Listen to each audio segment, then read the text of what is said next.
Brain stroke అంటే ఏంటి? పక్షవాతానికి కారణాలేంటి? ఇష్కెమిక్ stroke అంటే ఏమి? హెమరేజిక్ స్ట్రోక్ అంటే ఏమి? రెండిటికి ట్రీట్మెంట్ వేరే ఉంటుందని తెలుసా? ఒక్కదాని ట్రీట్మెంట్ ఒక్కదానికి ఇవ్వడం వల్ల ప్రాణాలు పోతాయని తెలుసా? స్ట్రోక్ వచ్చినప్పుడు ఒక్క నిమిషం ఆలస్యం చేస్తే లక్షల బ్రెయిన్ సెల్స్ డ్యామేజ్ అవుతాయని తెలుసా? మాట తడబడ్డం, ముఖం సొట్టబోవడం, ఇవన్నీ కొంతమంది గ్యాస్ట్రైటిస్ వల్ల కూడా వస్తుంది అనుకుంటున్నారు. కానీ స్ట్రోక్ వల్ల ఇలా వస్తుంటే 3 నుంచి 4 గంటల లోపల హాస్పిటల్ చేరినట్టయితే పెరాలసిస్ ని అరికట్టొచ్చని మీకు తెలుసా? బీ ఫాస్ట్ రూల్ అంటే ఏంటి? ఈ బీ ఫాస్ట్ రూల్ గుర్తుపెట్టుకుంటే మీ కుటుంబాన్ని కాపాడినట్టే. సో ఈ విషయాలన్నీ బ్రెయిన్ స్ట్రోక్ గురించి ఈ వీడియోలో క్లియర్ గా చెప్పబోతున్నాను. వీడియో ఎండ్ వరకు చూడండి. హెల్త్ కాన్షియస్ ఉన్న ప్రతి ఒక్కరికి ఇంపార్టెంట్ వీడియో ఇది. మీ కుటుంబంలో ఎవరికి స్ట్రోక్ ఉండనవసరం లేదు, పెరాలసిస్ ఉండనవసరం లేదు. డయాబెటిస్, హైపర్ టెన్షన్, కొలెస్ట్రాల్ ఇలాంటి రిస్క్ ఫ్యాక్టర్స్ ఉన్నా లేకపోయినా ప్రతి ఒక్కరికి యూస్ఫుల్ వీడియో అవుతుంది. ఇన్ఫర్మేషన్ అయితే క్లియర్ కట్గా డీటెయిల్డ్గా ఇవ్వబోతున్నాను ఈ వీడియోలో బ్రెయిన్ స్ట్రోక్ గురించి. సో మిస్ అవ్వకుండా ఎండ్ వరకు చూడండి. స్ట్రోక్ అనేది 2 కారణాల వల్ల వస్తుందండి. ఒకటి బ్రెయిన్కి లేదా బ్రెయిన్లోని ఒక చిన్న పార్ట్కి రక్త ప్రసరణ ఆగిపోవడం వల్ల లేదా తగ్గిపోవడం వల్ల జరిగేది ఒకటి. ఇంకొకటి బ్రెయిన్లో బ్లీడింగ్ అవ్వడం వల్ల జరిగేది అనమాట. ఫస్ట్ దాన్ని రక్త ప్రసరణ తగ్గిపోవడం, ఆగిపోవడం అనేది జనరల్ గా బ్రెయిన్ లో క్లాట్స్ ఉన్నా, బ్లాక్స్ ఉన్నా జరుగుతుంది. ఆ బ్లడ్ వెజల్ లో క్లాట్స్ ఉన్నా జరుగుతుంది.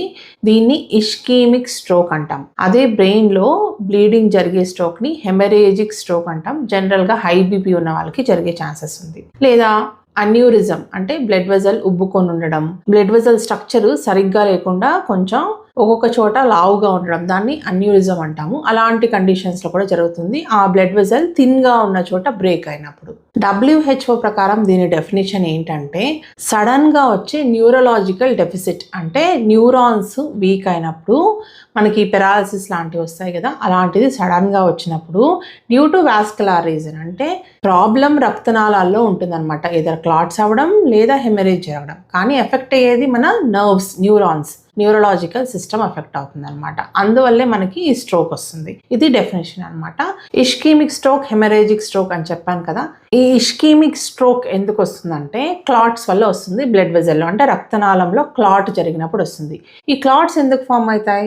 బ్రెయిన్ లో ఉన్న లార్జ్ ఆర్టరీస్ కానీ, బ్రెయిన్ కి వెళ్లే లార్జ్ ఆర్టరీస్ లో కానీ కొలెస్ట్రాల్ డిపాజిట్స్, అథెరోస్క్లెరోసిస్ ఉన్నప్పుడు అది కొంచెం డిస్లాడ్జ్ అయ్యి అంటే ఇది బ్లడ్ సర్క్యులేషన్ లో వెళ్ళి బ్రెయిన్ కి రీచ్ అయ్యి అక్కడ ఉండే రక్తనాళాల్లో బ్లాక్ చేసినప్పుడు జరుగుతుంది. అది వన్ రీజన్. అంటే పెద్ద ఆర్టరీస్ లో ఉండే అథెరోస్క్లెరోసిస్, కొలెస్ట్రాల్ బ్లాక్ వెళ్ళి అక్కడ బ్లాక్ చేయడం, బ్రెయిన్ లో బ్లాక్ చేయడం. ఆ బ్రెయిన్ లో బ్లాక్ చేసే ఏరియాని బట్టి మనకి పెరాలసిస్ రావచ్చు, లేదా మూతి వంకరపోవచ్చు, లేదా మాట పడిపోవచ్చు. ఇలా రకరకాలుగా జరుగుతాయి అన్నమాట. Second thing cardio embolic stroke అంటే ఆల్రెడీ హార్ట్ యొక్క వెజల్లో క్లాట్ ఉంది, చిన్న క్లాట్, కానీ అది ఇంకా హార్ట్ కి ఎఫెక్ట్ అవ్వలేదు అనమాట. కానీ అది ట్రావెల్ అవుతుంది, ట్రావెల్ అయ్యి బ్రెయిన్ కి రీచ్ అవుతుంది అనమాట. అది ఎంబోలిజం అంటారు అనమాట. అలా ట్రావెల్ అయ్యి క్లాట్ రావడాన్ని. సో ఇలా కార్డియో ఎంబోలిక్ స్ట్రోక్ వలన మనకి బ్రెయిన్ స్ట్రోక్ రావచ్చు.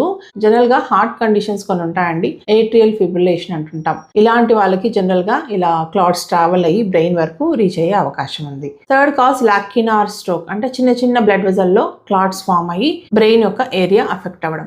ఇంకా నేను చెప్పినట్లు వాస్కులైటిస్ అంటే బ్లడ్ వెజల్ లోపల ఇన్ఫ్లమేషన్ జరిగినప్పుడు కానీ కొన్ని ఆటోఇమ్యూన్ కండిషన్స్ లో ఇష్కెమిక్ స్ట్రోక్ ఫామ్ అయ్యే అవకాశం ఉంది. 80% అంటే 80% ఇష్కెమిక్ స్ట్రోకే జరుగుతుంది, అంటే క్లాట్ వల్లే వస్తుంది అనమాట. ఇంకొక 15 నుంచి 20% వరకు హెమరేజిక్ స్ట్రోక్ జరుగుతుంది, అంటే బ్రెయిన్ లో బ్లీడ్ అవుతుంది అనమాట. దీంట్లో 2 టైప్స్ ఉన్నాయి. ఒకటి ఇంట్రా సెరిబ్రల్ హెమరేజ్ అంటే బ్రెయిన్ లోపల బ్లీడింగ్, ఒకటి సబ్ అరక్నాయిడ్ హెమరేజ్ అంటే బ్రెయిన్ పైన ఉండే పొరల లోపల బ్లీడింగ్ అనమాట. ఇప్పుడు నేను మీకు 2 టైప్స్ చెప్పాను, ఇష్కెమిక్ స్ట్రోక్, హెమరేజిక్ స్ట్రోక్. అలాగే ఇంకొక టైప్ ఉందండి, దీన్నే TIA అంటారు, అంటే ట్రాన్సియంట్ ఇష్కెమిక్ అటాక్స్. ఇది మినీ స్ట్రోక్ అని కూడా అనొచ్చు. 24 అవర్స్ లోపల మీ సిమ్టమ్స్ తగ్గిపోతాయి. కొంచెం మూతి సొట్టపోవడం, మళ్ళీ ఒక 24 అవర్స్ లోపల నార్మల్ రావడం, లేదా చెయ్యి కొంచెం సచ్చిపడినట్టు అనిపించడం, మళ్ళీ 24 అవర్స్ లోపల నార్మల్ రావడం. ఇది ఒక వార్నింగ్ స్ట్రోక్ అనమాట. మళ్ళీ 48 గంటల లోపల మీకు మళ్ళీ మేజర్ స్ట్రోక్ వచ్చే అవకాశాలు ఉన్నాయి. సో ఇలాంటి వార్నింగ్ సిగ్నల్ వచ్చినప్పుడు కూడా మీరు ఇగ్నోర్ చేయకూడదు. వెంటనే డాక్టర్ని కలవాలి, న్యూరాలజిస్ట్ని కలవాలి. నాకు యూట్యూబ్ ఛానల్లో చాలా మంది కామెంట్స్ పెట్టినప్పుడు పెరాలసిస్ గురించి మెన్షన్ చేస్తుంటారండి. మేడం నాకు అప్పుడు పెరాలసిస్ వచ్చింది, ఇలా ఉన్నాయి, నాకు ఈ హార్ట్ కండిషన్స్ ఉన్నాయని. సో స్ట్రోక్ గురించి చాలా మంది అడిగారు, ఈ పెరాలసిస్ గురించి. Education very very very important, information knowledge very very very important అండి. మీరు ఇగ్నోర్ చేయొద్దు. నాకెందుకు స్ట్రోక్ గురించి అనుకోవద్దు. మీ కుటుంబంలో ఒకరిని కాపాడిన వారు అవుతారు మీకు ఈ నాలెడ్జ్ ఉన్నట్టయితే. సో దయచేసి వీడియో ఎండ్ వరకు చూడండి. ఆ ఎంటర్టైన్మెంట్లో అవన్నీ గంటలు చూస్తాం కదా, సో ఈ హాఫ్ అన్ అవర్ నాది కాదు అనుకుని స్ట్రోక్ అంటే ఏంటి, బ్రెయిన్ స్ట్రోక్ తో ఇంతమంది బాధపడుతున్నారు, సో అసలు ఏంటి అనేది మీరు తెలుసుకోవాలి. ఇండియాలో జరిగే డెత్స్ లో అంటే మరణాలలో స్ట్రోక్ కూడా ఒక మేజర్ కారణం అండి. చాలా మందికి అన్కంట్రోల్డ్ హై బీపీ వల్ల స్ట్రోక్ వచ్చే అవకాశం ఉంది ఇండియాలో. యంగ్స్టర్స్ లో కూడా కేసెస్ పెరుగుతున్నాయి.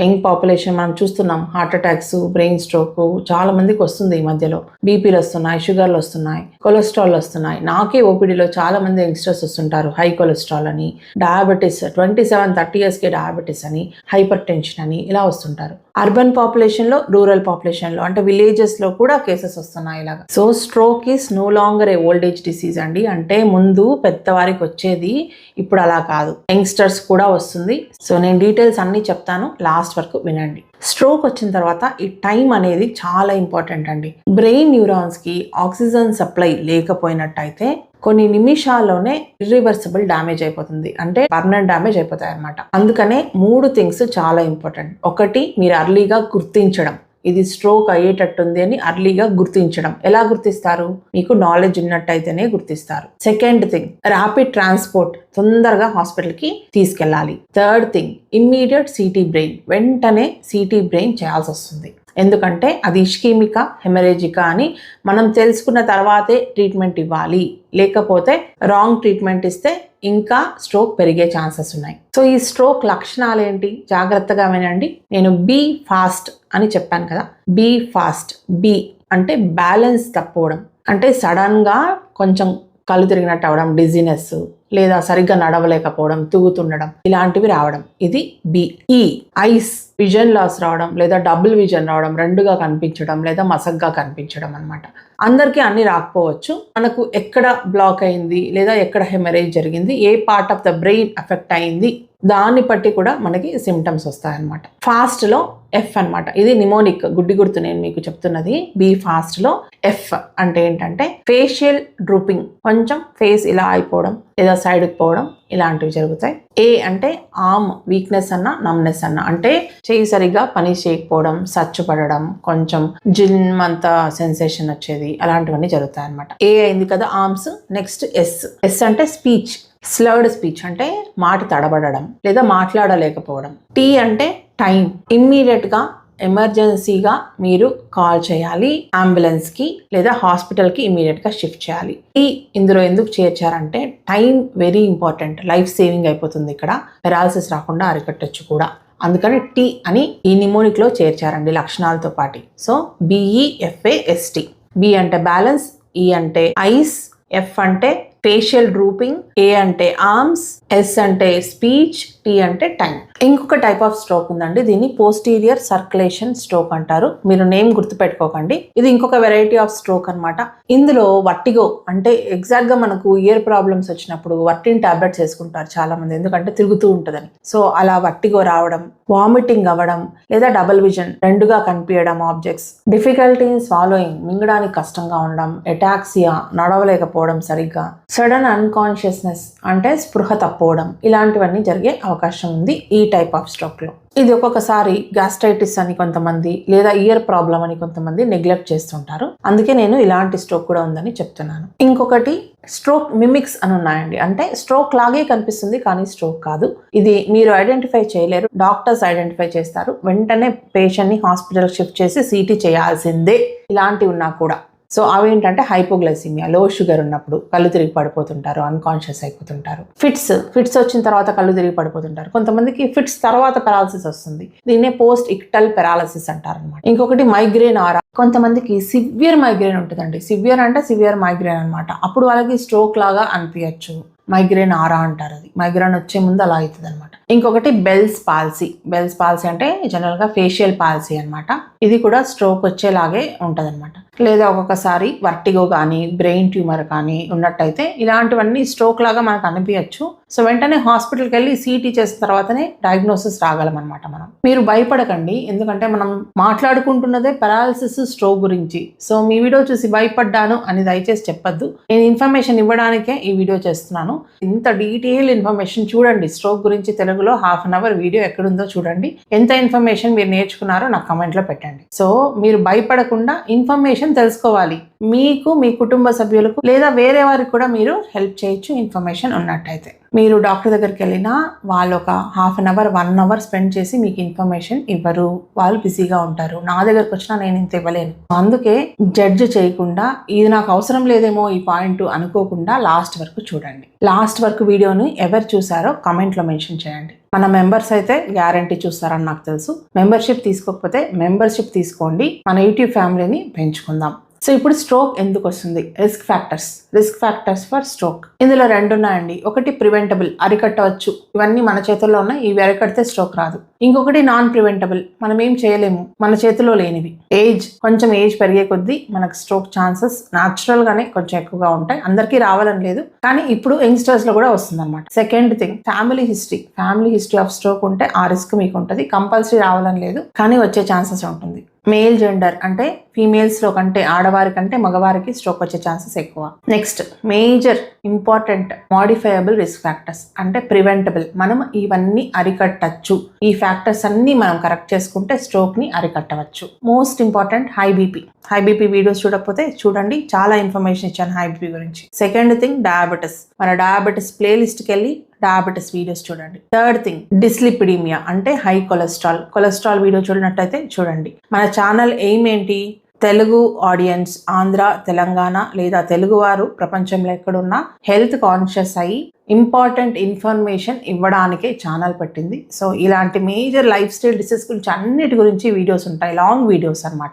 మంచి ఇన్ఫర్మేషన్ వస్తుంది, వెళ్ళి చూడాలి మీరు. స్మోకింగ్ గురించి ఒక వీడియో చేస్తాను.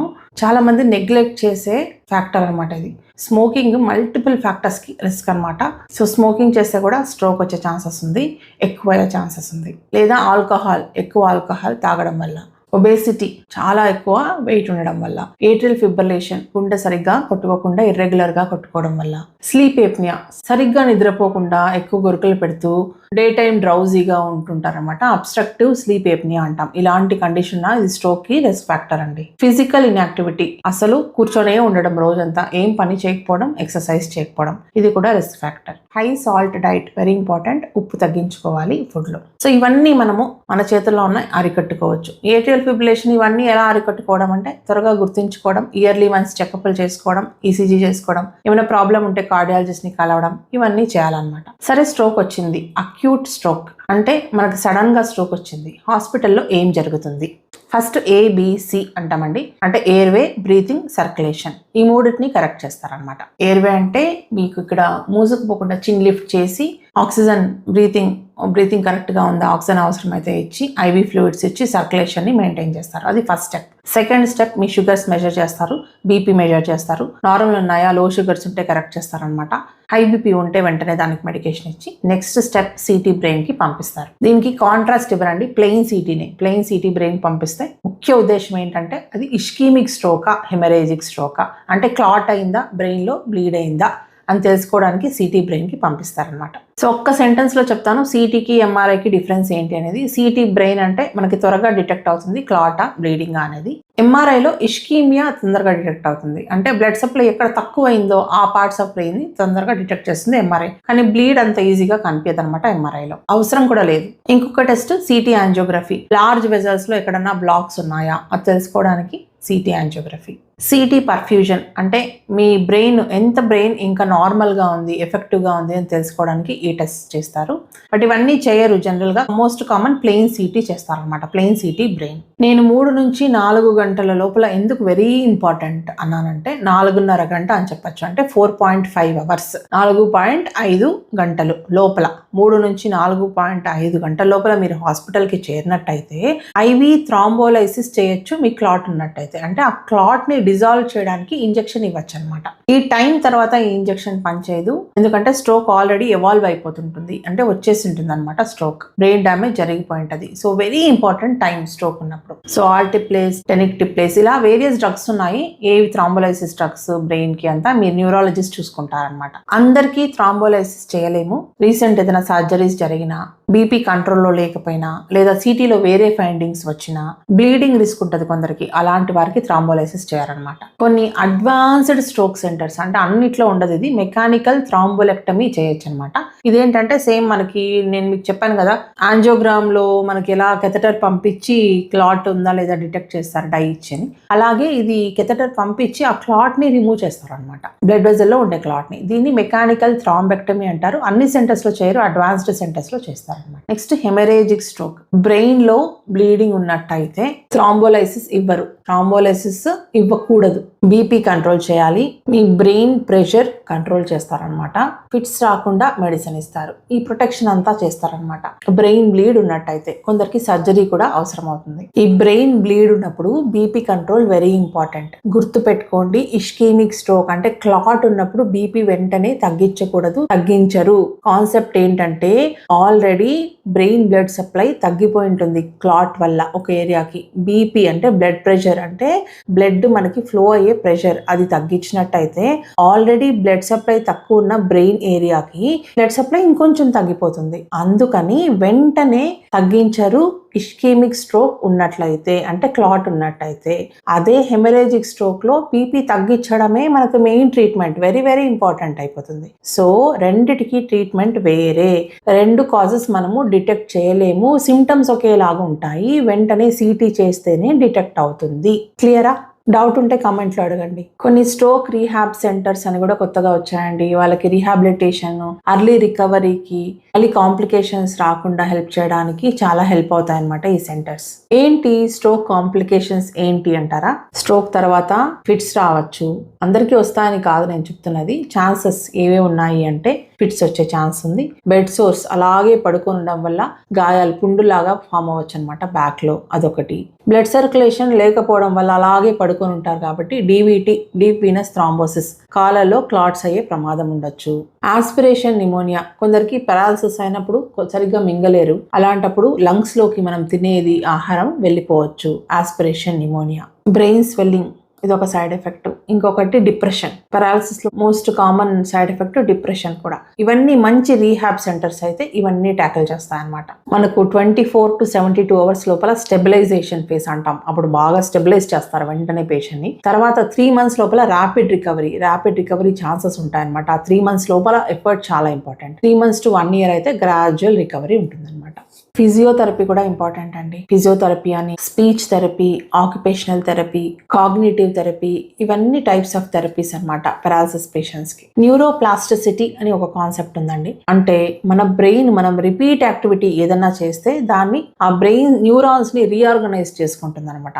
అందుకే మనము ఈ rehab very important paralysis patients కి. అంతేకాకుండా మన ట్రీట్మెంట్ అనమాట, వీళ్ళకి రిస్క్ ఫ్యాక్టర్స్ ఉంటాయి కదా, డయాబెటీస్, హై బీపీ, ఒబేసిటీ, ఇవన్నీ కూడా కరెక్ట్ చేసినట్టయితే ఫ్యూచర్ లో మళ్ళీ రాకుండా ఉంటుందన్నమాట. దీనికి యాంటీకోగులెంట్స్ కానీ లేదా స్టాటిన్స్, బీపీ స్ట్రిక్ట్ గా కంట్రోల్ చేసుకోవడం, ఇవన్నీ మనము లైఫ్ లాంగ్ చేయాల్సి వస్తుంది కొన్ని స్ట్రోక్స్ కి. అది మీ న్యూరాలజిస్ట్ డిసైడ్ చేస్తారు ఏ స్ట్రోక్ కి ఏ మెడిసిన్ ఇవ్వాలి అనేది. స్ట్రోక్ పేషెంట్స్ మీరు కేర్ గివర్ అయితే, స్ట్రోక్ పేషెంట్స్ ని మీరు కేర్ తీసుకున్నట్టయితే మీరు ఒక స్వాలో టెస్ట్ చేయండి వాళ్ళకి తినిపించే ముందు. అంటే ఒకసారి మింగమనండి, వాళ్ళు మింగుతున్నట్టు నార్మల్ గా ఉంటే తర్వాత తినిపియండి, అది ఫస్ట్ థింగ్. తర్వాత ప్రివెంట్ ఫాల్స్ లేకుండా జాగ్రత్తగా సపోర్ట్ ఇవ్వాలి. వీక్ షోల్డర్స్, ఒకవైపు పెరాలసిస్ వస్తే ఆ వీక్ షోల్డర్స్ దగ్గర సపోర్ట్ ఇవ్వాలి. రెగ్యులర్ ఎక్సర్సైజెస్ చేయించాలి. వార్నింగ్ సైన్స్ ఆఫ్ స్ట్రోక్, నేను చెప్పాను కదా బీ ఫాస్ట్ అని, అలాంటివి ఏమన్నా ఫ్యూచర్లో వస్తున్నాయా అని గమనించుకుంటూ ఉండాలి. ఎమర్జెన్సీ సైన్స్ ఏంటంటే మళ్ళీ ఒకసారి వీక్ అయిపోవడం, అలా వీక్నెస్ వస్తుండడం, అంటే ఆర్మ్స్ వీక్నెస్ కానీ లెగ్స్ వీక్నెస్ కానీ రావడం, ఫిట్స్ రావడం లేదా సివియర్ హెడేక్ రావడం, ఆల్టర్డ్ కాన్షియస్నెస్ అంటే సరిగ్గా స్పృహలో లేకుండా కొంచెం డిజీగా ఉండడం, ఏమేమో మాట్లాడుతుండడం, ఇవన్నీ కూడా స్ట్రోక్ లక్షణాలు. మళ్ళీ రికరెన్స్ వచ్చేటట్టయితే మీరు ఒక గంట గమనించుకుంటూ ఉండాలి. యంగ్ స్ట్రోక్ అంటే యంగ్స్టర్స్ లో వచ్చే స్ట్రోక్ కి major causes smoking, diabetes, life style, erratic గా తినడం, ఏది పడితే తినడం, లావుగా ఉండడం, ఒబేసిటీ ఉండడం, కూడా ఇవన్నీ రిస్క్ ఫ్యాక్టర్స్ అనమాట యంగ్ స్ట్రోక్. స్ట్రోక్ వచ్చిన వెంటనే నేను చెప్పినట్లు ఎమర్జెన్సీ కాల్ చేయాలి. వాటర్ ఫుడ్ ఇవ్వకండి. లో షుగర్ అనుకొని ఇలా అన్కాన్షియస్ పేషెంట్స్కి అస్సలు ఇవ్వకూడదు. స్పృహ లేని వారికి మేజర్ మిస్టేక్, సిటీ చేయకముందు ఆస్పిరిన్ టాబ్లెట్ కూడా ఇవ్వకూడదు. అది బ్లీడింగ్ వల్ల వచ్చిండే స్ట్రోక్ అయితే మీరు ఎకోస్పిరిన్ కానీ ఆస్పిరిన్ ఇచ్చినట్టయితే ఆ స్ట్రోక్ పెరిగిపోతుంది, డెత్ కూడా జరగచ్చు. సో సిటీకి ముందే మీరు ట్రీట్మెంట్ డిసైడ్ చేయొద్దు. హాస్పిటల్కి వెళ్లే ముందు మెడిసిన్ లిస్ట్, ఏ మెడిసిన్స్ ఉన్నాయి, ఏమేమి మెడిసిన్స్ వాడుతున్నారు ఆ లిస్ట్ కూడా తీసుకెళ్ళాలి. అది మేజర్ ఐడియా వస్తుంది డాక్టర్స్కి. లాస్ట్ నార్మల్ టైం ఎప్పుడో కూడా నోట్ చేసుకుంటే బెటర్. అంటే కొందరు ఏదో మాట్లాడుతుంటారు, కొంచెము స్లర్డ్ స్పీచ్ ఉంటుంది, వాళ్ళకి 1 hour 2 hours తర్వాత మళ్ళీ స్ట్రోక్ వస్తుంది అనమాట. సో మీరు కరెక్ట్గా వాళ్ళు నార్మల్గా ఉన్న టైంని చెప్పగలిగితే ఆ స్ట్రోక్ ఎప్పటి నుంచి ఫామ్ అయింది అనేది వెరీ ఇంపార్టెంట్ టైం అనమాట డాక్టర్స్కి. సో అన్ని స్ట్రోక్స్ పర్మనెంట్ కాదు, కొన్ని preventable strokes, risk factors like diabetes కానీ, హై బీపీ, కొలెస్ట్రాల్ కానీ, ఓవర్ వెయిట్ కానీ కంట్రోల్ చేసుకోండి. బీ ఫాస్ట్ రూల్ గుర్తుపెట్టుకోండి. టైమ్ ఈజ్ బ్రెయిన్ గుర్తుపెట్టుకోండి. మీరు ఎంత త్వరగా హాస్పిటల్కి రీచ్ అవ్వగలిగితే అంత బ్రెయిన్ని సేవ్ చేసినట్లు స్ట్రోక్ విషయంలో. సో ఈ వీడియో మీకు హెల్ప్ అయిందని భావిస్తున్నాను. మీరు ఎక్కడి నుంచి చూస్తున్నారో కమెంట్ చేయండి. ఎండ్ వరకు ఎవరెవరు చూసారో వారు కమెంట్ చేయండి. మీకు ఈ వీడియో యూస్ఫుల్ అయితే దయచేసి షేర్ చేయండి. Sharing is very important. ఎందుకంటే ఈ ఇన్ఫర్మేషన్ లైఫ్ సేవింగ్ ఇన్ఫర్మేషన్ అవుతుంది. ఎస్పెషల్లీ ఇష్కెమిక్ స్ట్రోక్, హెమరేజిక్ స్ట్రోక్ 2 రకాలు ఉన్నాయి అని తెలుసుకోవడం చాలా ఇంపార్టెంట్. అన్నట్టు మన మెంబర్స్ మీకు ప్రత్యేకంగా ఏ టాపిక్స్ కావాలో నేను ఒక ఓటింగ్ పెడతానమాట. మెంబర్స్ వీడియోస్ మాత్రమే అన్నట్టు మీరు టాపిక్స్ సెలెక్ట్ చేసుకోవచ్చు. మీకోసం స్పెషల్గా నేను వీడియో చేస్తానన్నమాట. ఒక 4 టాపిక్స్ పెడతాను. ఎక్కువ మెంబర్స్ దాన్ని ఏది చూస్ చేస్తారో ఆ టాపిక్ మీద వీడియో నెక్స్ట్ చేస్తానన్నమాట. మళ్ళీ నెక్స్ట్ టాపిక్ సజెషన్స్ కూడా కామెంట్లో పెట్టండి. వచ్చే వీడియోతో మళ్ళీ కలుద్దాం. మీ డాక్టర్ చైతన్య.